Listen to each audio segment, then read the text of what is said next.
Hello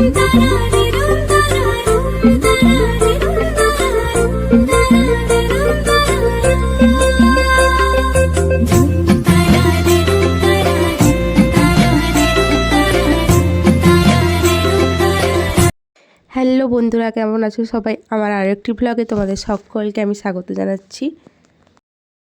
আমার স্নান টান হয়ে গেছে আর আমি এখনও মাথাটা আঁচড়াইনি, একটু রাস্তার দিকে বের হলাম। আমাদের এদিকে সকাল থেকে কি জোর বৃষ্টি, তোমাদের কি বলবো। ওই কারণে আমি আজকে স্কুল যাইনি, স্কুল যেতে পারিনি, মানে পুরো ভিজে যাওয়ার মতো বৃষ্টি আর কি। ওই জন্য বাড়িতে আছি। আর ব্লগটাও আমি শুরু করেছিলাম না সকাল থেকে, মানে ব্লগ করার ইচ্ছেই ছিল না, শরীরটা এত খারাপ লাগছে, মানে গা গরম জ্বর মতো। আর এখন দুপুর 1:30 মতো বাজে, এখন থেকে আমি আমার ব্লগটা শুরু করলাম। তো চলো বাড়িতে যাই, এখনও খাওয়া দাওয়া করিনি, কি কি তরকারি হয়েছে তাও জানি না, গিয়ে তোমাদের দেখাই। তো এখন চুলটু নাচড়ে একটু রেডি হয়ে যাব। চুলের পরিচর্যা তো একদম করা হয় না, মানে আমার রিসেন্ট প্রচুর চুলের সমস্যা দেখা দিচ্ছে। তো যাই হোক, আজকে বাড়িতে আছি কিন্তু ইচ্ছে করে নয়।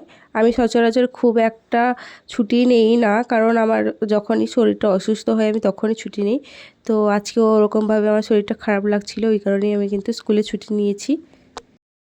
আর আমার চুল এতটাই জট পড়েছে যে আমার অবস্থা দেখতেই পাচ্ছ, চিরুনি জাস্ট চলছে না। একবার তো আমার ওই বড় চিরুনি ভেঙে গেছিলো, ওই কারণেই চুল আমার এতটা জ্বর ছিল যে এই বড় চিরুনি আমি ভেঙে ফেলেছি। তো যাই হোক, চলো এখন যাওয়া যাক।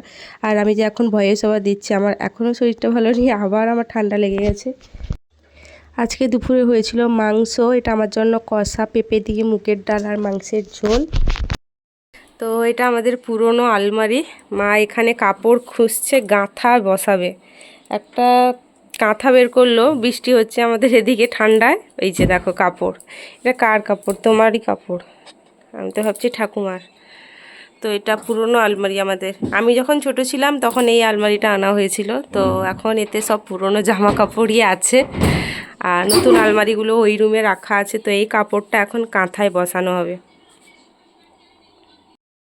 এখন বিকাল 4টা মতো বাজে, আমি এখন মায়ের ঘরে এলাম। মা এখন কাঁথায় কাপড় বসাবে, এক্ষুনি মিলে দুজন ওই যে পেছনের ট্রাঙ্কটা দেখছে, ওই ট্রাঙ্ক থেকে বের করলাম, কারণ আমাদের এখানে বৃষ্টি হচ্ছে, প্রচুর ঠান্ডা লাগছে। মানে কাঁথা গায়ে না দিলে তুমি ফ্যান চালিয়ে শুতে পারবে না, ফ্যান চালালে শীত লাগছে, নয়তো গরম লাগছে, এই কন্ডিশান বর্তমান। তো এখন বসাবে কাপড়টা। এই যে এখনও গুড়ি গুড়ি করে বৃষ্টি পড়ছে পুকুরে, দেখো সারা দিন এরকম, পুরো মানে ছাড়া যায়নি, বৃষ্টিটা এরকম হতেই আছে। পেছনে ব্যাকগ্রাউন্ডটা দেখতে পাচ্ছ, বাঙালি বাড়ির কন্ডিশন, জামা মেলানোর জায়গা নেই, তো এইভাবে জামাগুলো মেলা হয়েছে। আর আমি আজকে বেরোতেই পারিনি রাস্তায়, সারা দিন বৃষ্টি হচ্ছে, বাড়িতে ঢুকে আছি, বোরিং লাগছে। কত ফোন ঘাঁটবো, কত টিভি দেখবো, কেবিলও নেই বাড়িতে, কি করব বুঝতে পারছি না। মা এই যে কাঁথার ওপর কাপড়টা মেলিয়ে রেখেছে, এবারে কিন্তু সেলাই করবে। আমাদের বাড়িতে অনেক আগে থেকে কাঁথা বাড়িতেই বানানো হয়। তো আমি এখন রান্নাঘরে চলে এসেছি, আর আজকে বৃষ্টি বৃষ্টি ওয়েদার। বাড়িতে মোচার ঘন্ট হয়েছিল, তোমাদেরকে দেখাইনি, অল্প ছিল বলে। তো ওই অল্প মোচাকে ভাতে আলু সেদ্ধ ছিল, ওগুলোকে পেস্ট করে এই যে মোচার চপ বানালাম। তো বৃষ্টিকালে ইচ্ছা হলো যে একটু চপ টপ খাই, অনেকদিন খাওয়া হয়নি। আর আমি বাজারের মোচার চপ খাই না বলতে গেলে, মানে বাজারের চপই খাই না। তো রান্নাঘরে চলে এলাম চপ বানাতে। বেশ অনেক কটা বানানো হয়ে গেছে, আর কটা আছে বানিয়ে নিই। বাপি গেছে ভাইকে আনতে স্কুল থেকে, এলে ভাই ভাত খাবে, বাপিকে কয়েকটা দেবো, ততক্ষণে বাদবাকিগুলো ভেজে ফেলি। আজকে বাড়িতে মাংস হয়েছিল, কিন্তু আমি মাংস খাই, চিলি চিকেন খাই, বিরিয়ানি খাই, কিন্তু এই মাংসের ঝোল টোল আমার একবারে পছন্দ না, এই জন্য আর ভালো করে খাইনি। তাই দোকান থেকে বেসন নিয়ে এলাম, মোচাটা ছিল ওগুলোকে চপ করছি। আর এভাবে মোচার চপ কিন্তু দারুণ লাগে, মোচাটা পুরো রান্না করা তো দারুণ হয়।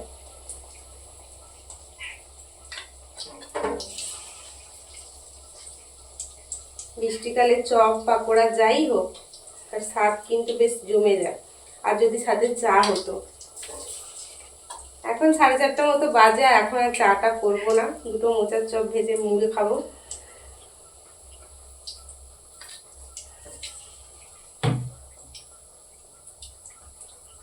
আর কয়েকটা আছে।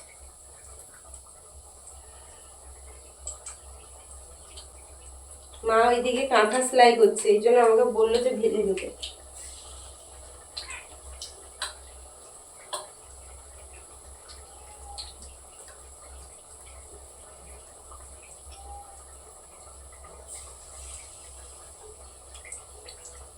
এইটাই শেষ, বেসনটাও ঠিকঠাক হয়ে গেছে।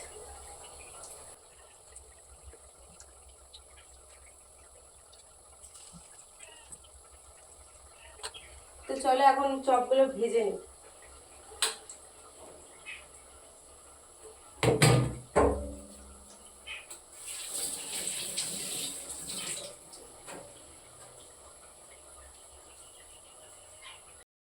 এই যে আমার মোচার চপগুলো ভাজা হয়ে গেছে, এতগুলো মোচার চপ হয়েছে আর ওগুলো এত টেস্টি হয়েছে।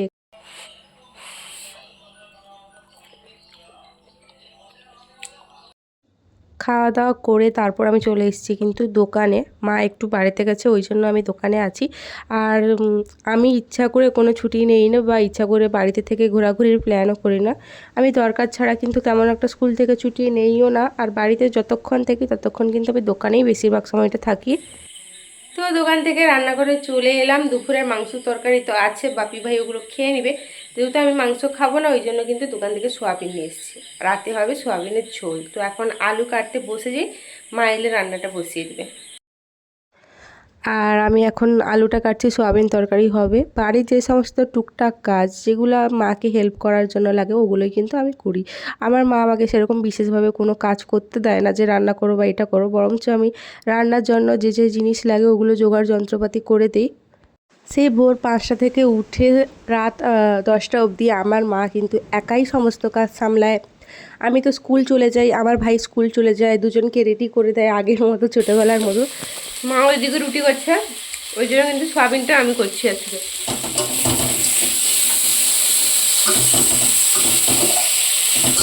এখন রাত 9টা মতো বাজে, আমার তরকারিটাই হয়ে গেলে খাওয়া হয়ে যাবে সবার। রান্নাবান্না শেষ, বসে গেছি, এখন খাবো না।